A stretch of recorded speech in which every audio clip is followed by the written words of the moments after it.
오늘은 다니엘서 2장 47절 말씀과 이사야 44장 28절 말씀을 봉독해 드립니다.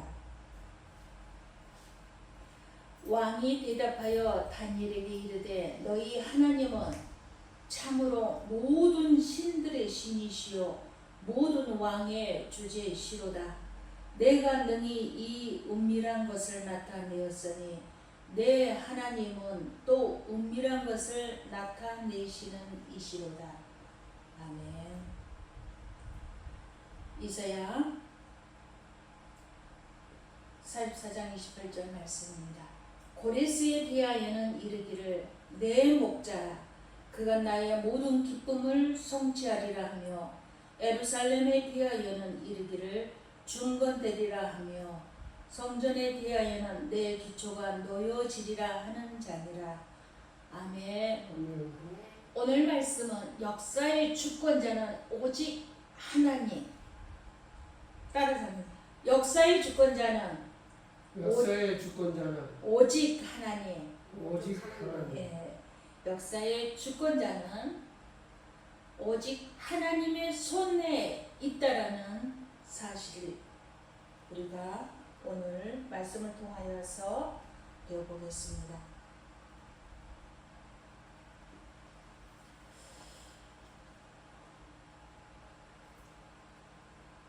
크게는 이제 큰 그림은 이것을 신구약 중간사에 해당하는 부분이라고도 할 수 있고 하는데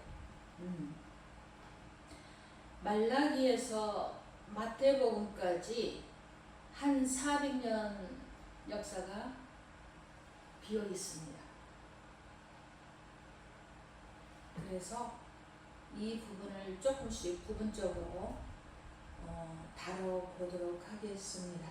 오늘은 첫 번째 바벨론 포로기 1차의 그 다니엘 그리고 2차의 에스겔 3차의 스드기야 왕을 통하여서 바벨론 70년이라는 포로라는 포로 생활이라는 것을 우리는 성경을 통하여 굉장히 방대하게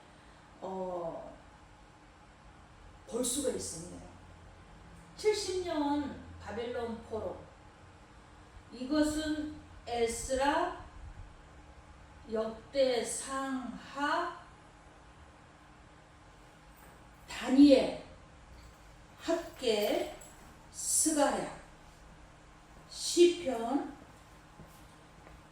에스더, 말라기, 느헤미야서를 통하여서 에레미야 25장 11절에 말씀한 이 바벨론 70년의 포로 생활에 대하여 언급하고 있습니다. 이 바벨론 포로 70년은 하나님의 큰 주권 하에 볼 때에 사실은 엣 언약과 신 언약의 중간에 징검다리라고 볼 수 있습니다. 이 징검다리를 반드시 거쳐야만이 온전한 새 언약인 예수 그리스도를 만날 수 있기 때문입니다. 자, 우리는 이제 크게 본문을 통하여서 다니엘은 사실은 어린 시절에 1차로 포로에 잡혀갔었던 사람이기 때문에 그는 몸으로 체험한 사람이었어요. 이 바벨론 70년을 오롯이 다 체험한 사람이었어요. 그랬었던 다니엘에 대해서 좀 우리가 알 필요가 있고, 그리고 이제 두 번째 고레스 칙령이라는 이제 본문 이사야 44장 28절 말씀 통하여서 우리가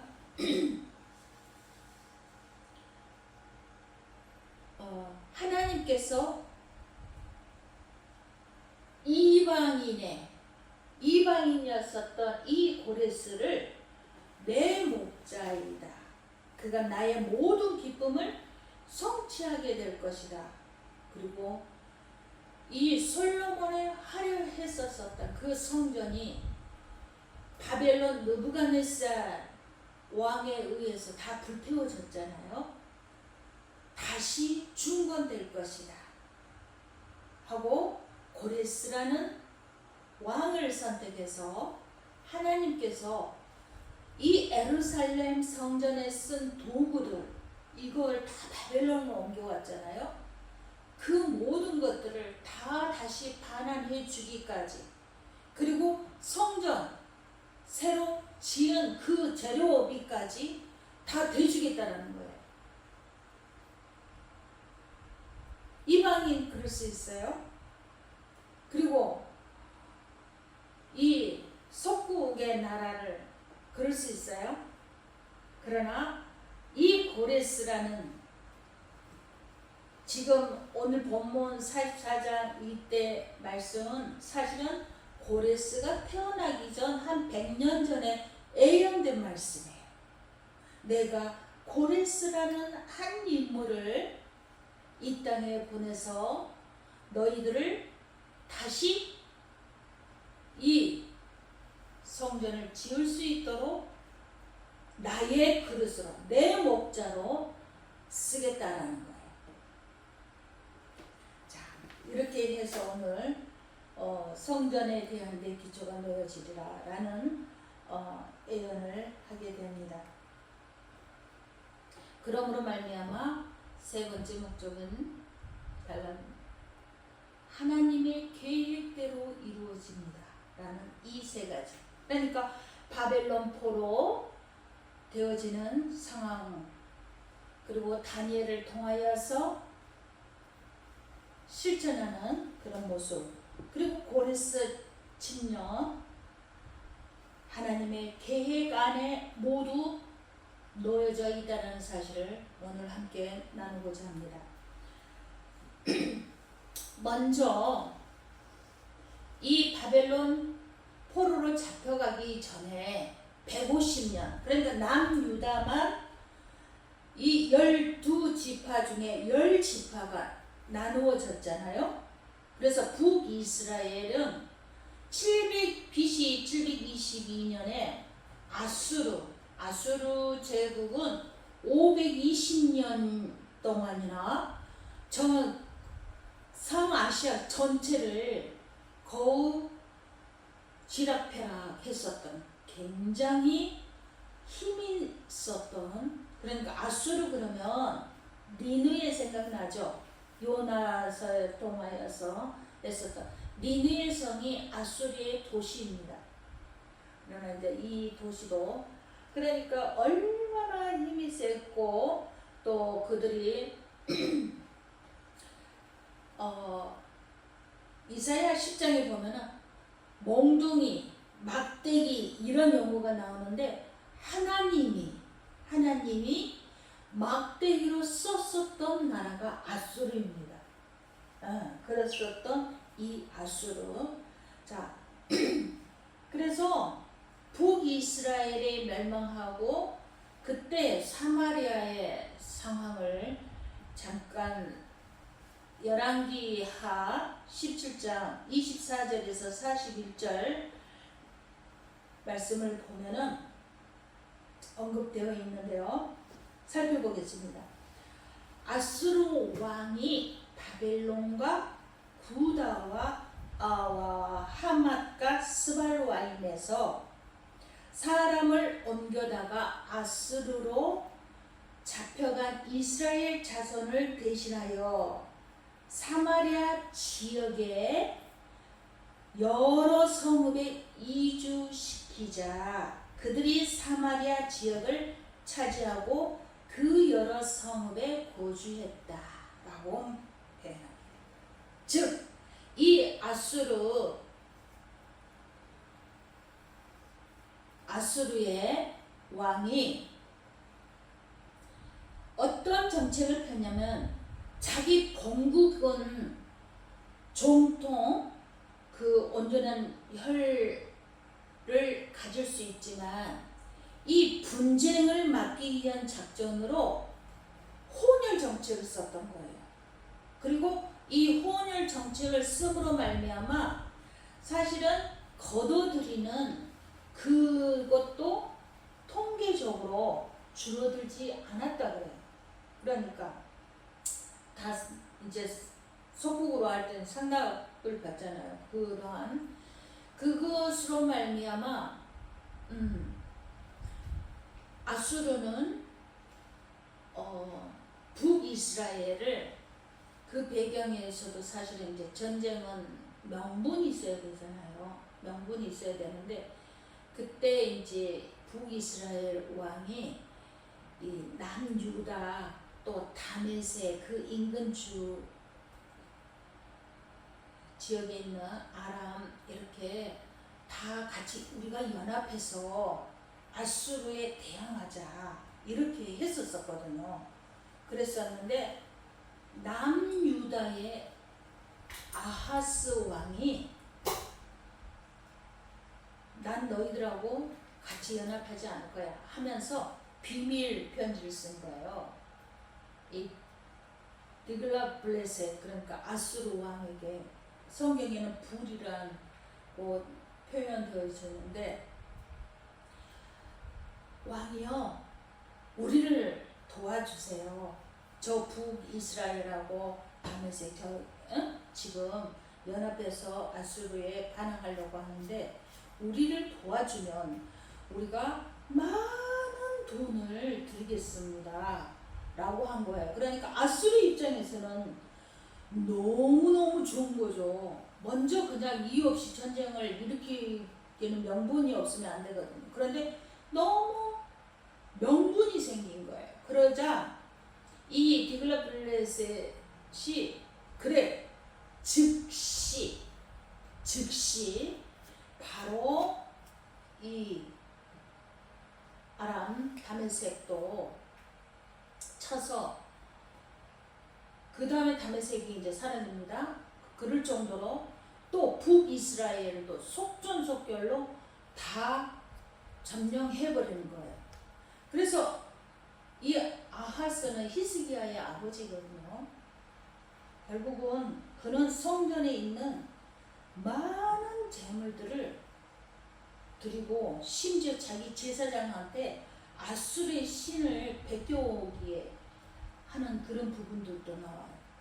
그러니까 말하자면 이 아하스 왕이 하나님을 온전히 섬기지 아니하고 이 아수르의 신에 아수르에 의지한 거예요. 그러니까 완전히 이 점점 그토록 광야에서 40년이나 하나님의 백성으로서 하나님이 훈련했었던 제사장 나라를 세우고자 했었던 그 이스라엘이 그만큼 하나님은 제사장 나라를 세우는 것은 그 인근에 점차적으로 평화롭게 하나님은 용서해주는 하나님이라는 것을 알려주기 위해서 사실은 번제며 소제며 속건제며 1년에 한 번씩 대속제일을 정해서라도 그리고 이웃과 또 화목하게 하려고 화목제 이 제사를 통하여서 제사장 나라 이스라엘을 세웠는데 하나님의 뜻을 어겨버린 거예요.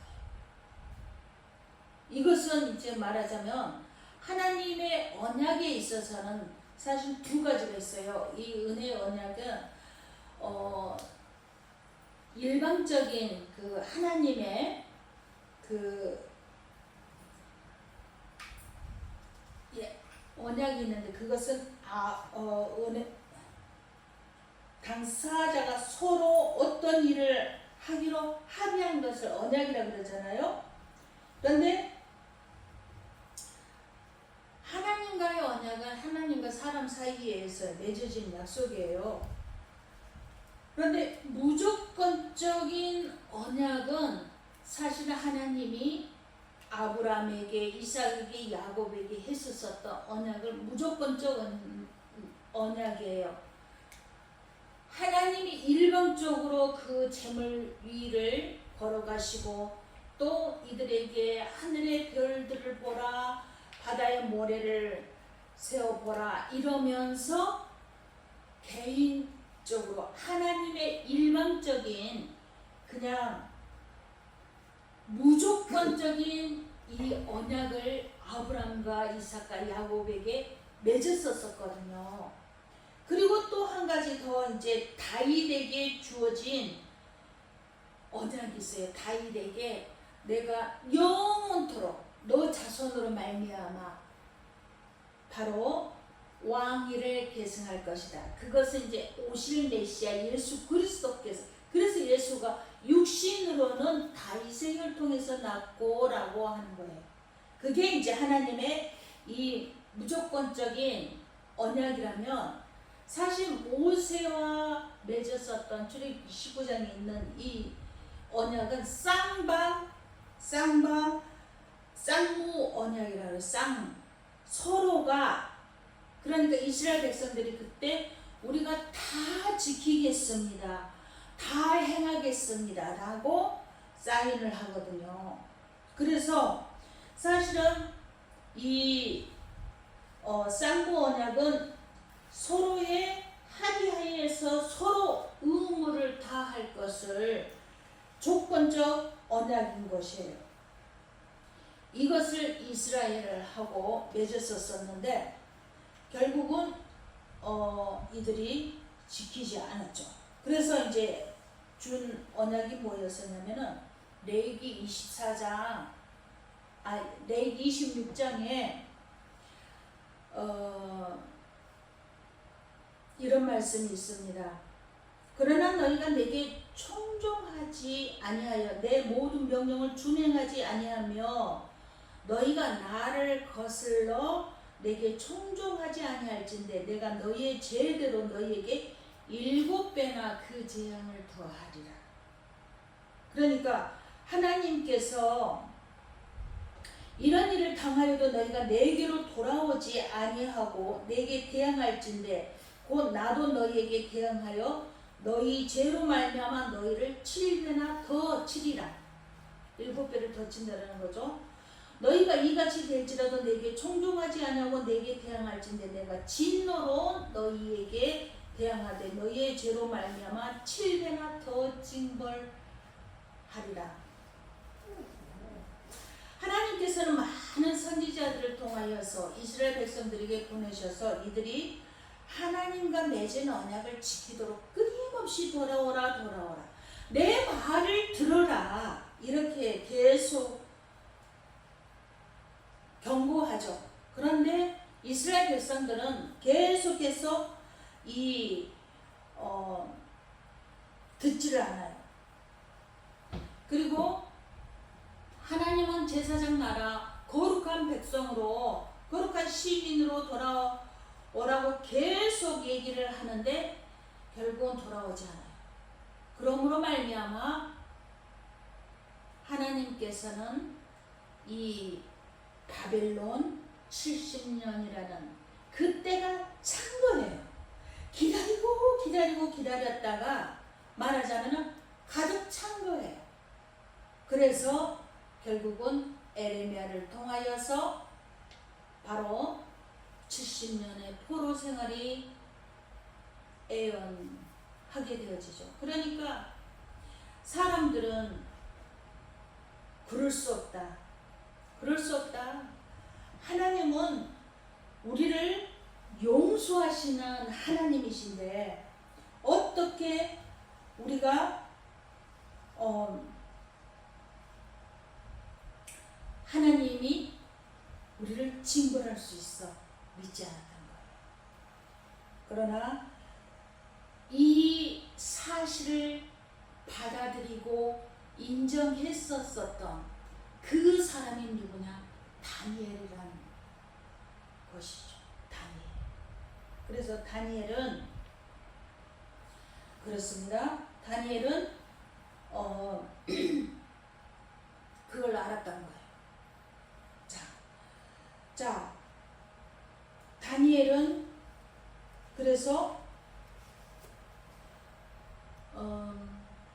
제사장 나라에서 하나님 나라로 가기 위한 정결의식이 이 70년 재교육의 시간이 70년의 시간이었다라고 말할 수 있는데, 유대인, 그러니까 유대인이라는 그 용어 자체가 1차, 2차, 3차에 의해서 결국은 예루살렘 성전은 완전 불타 없어져 버리고 완전히 바벨론의 포로로 잡혀갔잖아요. 그 중에 첫 번째가 이제 우리가 잘 아는 사드락과 메삭과 아벤느고 다니엘, 이 세 친구와 더불어서 다니엘의 그러니까 아주 잘 산 부유층들이 1차의 자녀들이 포로로 잡혀갔잖아요.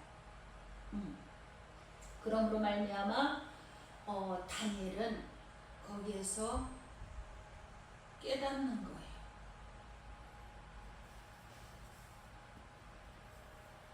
바벨론 포로였던 다니엘은 남유다가 제사장 나라 경영을 온전히 잘못했기 때문에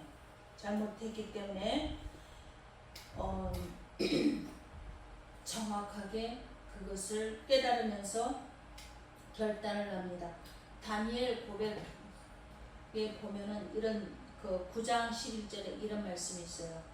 온 이스라엘이 주의 율법을 범하고 치우쳐 가서 주의 목소리를 듣지 아니하였으므로 이 저주가 우리에게 내렸으되 곧 하나님의 종 모세의 율법에 기록된 맹세대로 되었사오니 이는 우리가 주께 범죄하였습니다.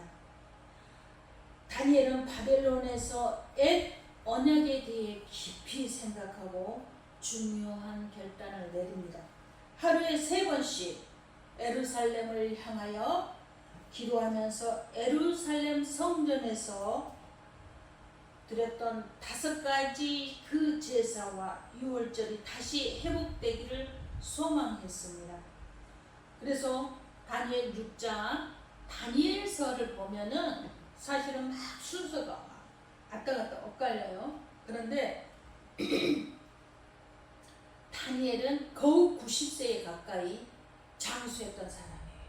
그러니까 어린 10대에 포로로 잡혀가서 90대까지 사는데 70년을 다 채운 거예요. 그랬었던 사람이 다니엘입니다. 다니엘을 사실은 통하여서 고레스라는 인물도 만나게 되는 거죠. 다니엘이 6장에 이런 말합니다. 다니엘이 이 조서에 왕의 도장이 찍힌 것을 알고도 자기 집에 돌아가서는 이방에 올라가 예루살렘으로 향해 창문을 열고 전에 하던 대로 하루 3번씩 무릎을 꿇고 기도하며 그의 하나님께 감사하였더라. 아멘. 옛 언약과 새 언약의 이 징검다리인 에레미야를 통하여서 새 언약, 에레미야서에도 새 언약에 대해서 31장이 언급되어 있죠. 그러므로 말미암아 이 70년이 예루살렘 회복 기간의 70년인 거예요. 그동안에 그들이 희년 50년에 한 번씩 완전히 새롭게 되어져서 새로 시작하는 것이 희년이잖아요. 그런데 희년을 제대로 지킨 왕들이 없었어요. 그리고 제7년마다 안식년이 있었잖아요. 안식년을 통하여서 이 이스라엘 백성 그 종 회복시키는, 그런데 제대로 그걸 지키질 않았어요. 거기다 안식일도 제7일 안식일도 그들이 겉은 버른질하게 안식일을 지키면서도 그들의 마음에 진정으로 하나님 앞에 회개하는 마음은 없었어요. 그러다 보니 얼마나 가증스러운 그러한 예배드렸어요. 안식일 예배도. 그러니까 내가 토할 것 같다. 이런 표현들을 하거든요. 그만큼 그 70년 완전히 예루살렘에서 다 거우 포로로 잡아가서 예루살렘은 70년이라는 회복 시간을 갖는 거예요. 땅이 회복 시간을 갖는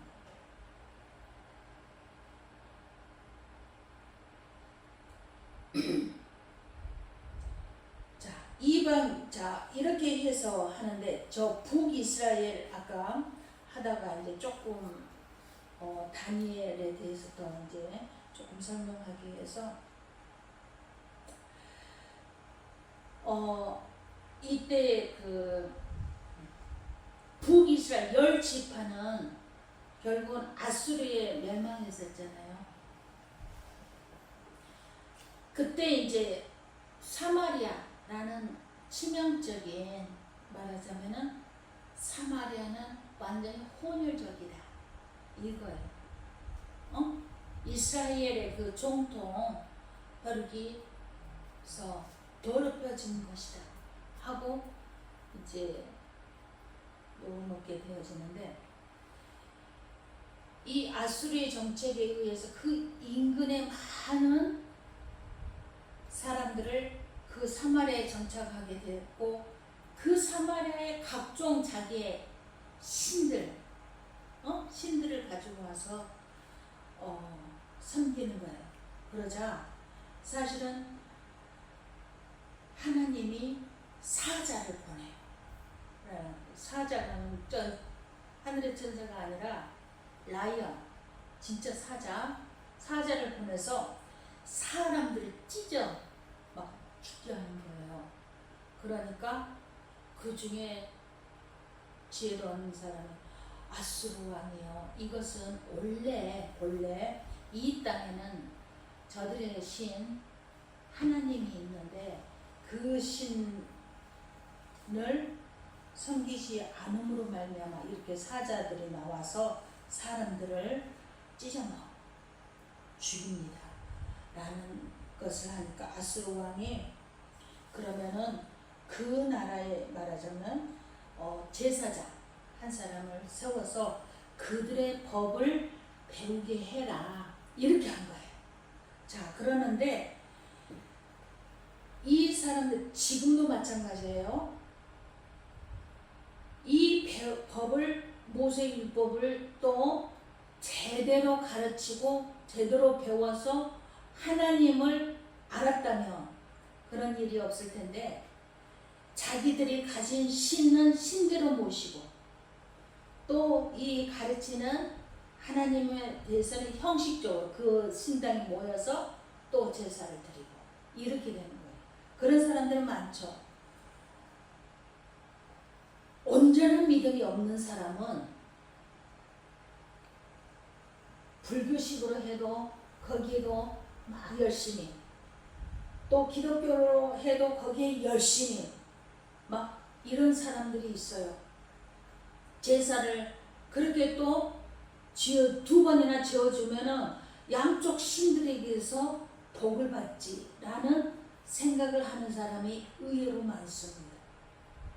온전한 믿음을 갖지 못한 사람들이 많아요. 그런데 하나님은 싫어하죠.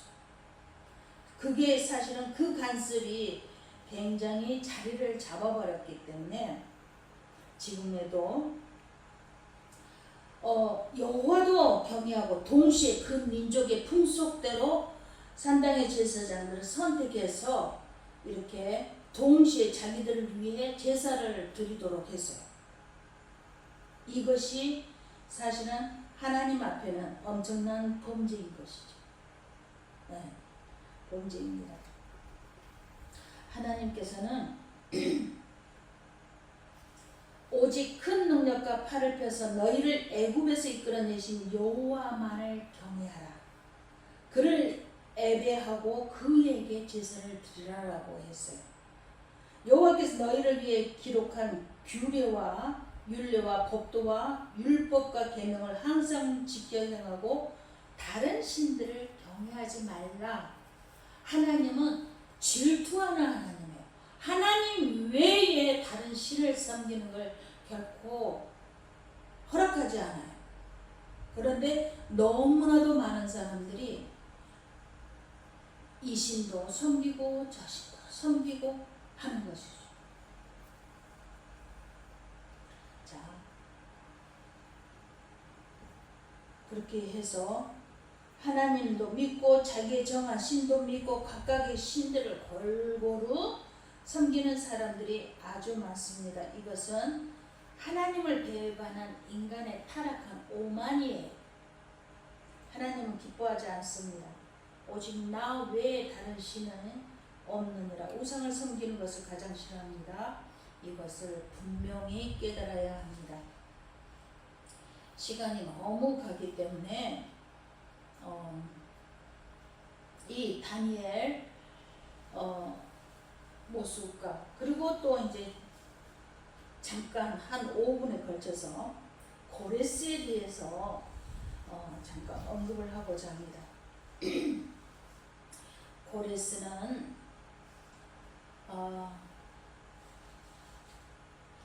에스라 1장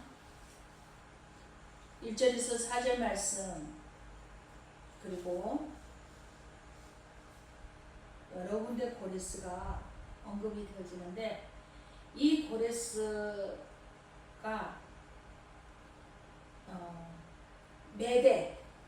메데라고 하면은 튀르키예 이제 아주 큰 땅이죠. 이 바사 그러니까 황금 바벨론에 끝나고 메디와 바사 시대를 보는데 시간이 많지 않으므로 다니엘에 대해서 조금 더 보죠.